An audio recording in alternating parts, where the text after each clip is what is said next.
in a sense, if we're going to be moved by what moves him, we need to feel what he feels. And now you could say, well, God isn't, doesn't have those sort of emotions. Well, why would we have emotions if he doesn't? Love is an emotion as well as a choice. And therefore, I do feel probably God wants you to feel some of the things that he's feeling in a situation so that you can operate out of his heart of compassion, and you can operate not purely on a, well, I'm going to do the what's right here, but you're feeling and sensing.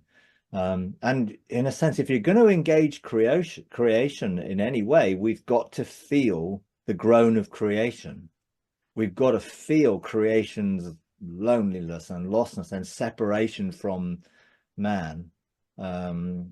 If we're going to answer creation's groan, if we're going to be revealed as sons of God. I think Jesus wept.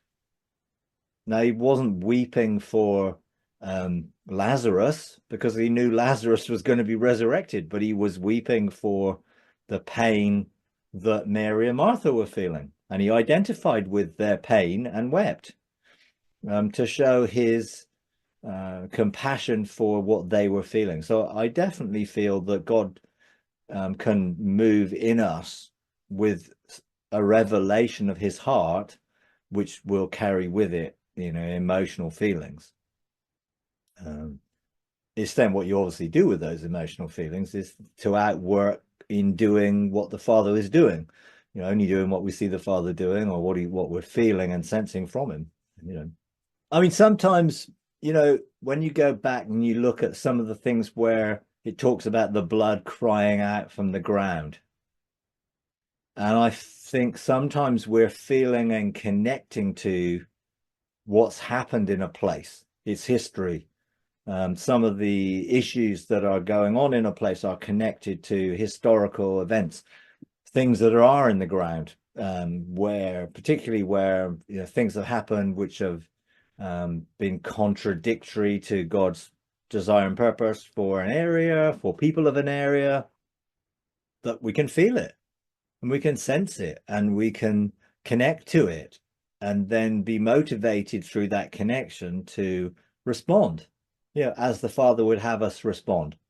So I would go with it, don't try and resist it, but ask the Father, always, what is it that you want me to do with this? Because emotions do motivate us. When you feel compassion, it moves you. When Jesus talked about feeling compassion, the word he used, the Greek word, which is quite a strange sounding word, something like spleglitsomai, meant to be moved in the guts.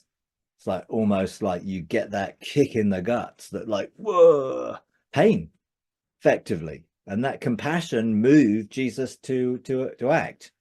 And I think if we're to feel the way he feels and the way creation feels, and what is injustice in the land, or things that have happened in a particular place or an area, then I think that's something that definitely can move us to respond how God would want us to respond in a particular area or situation like that.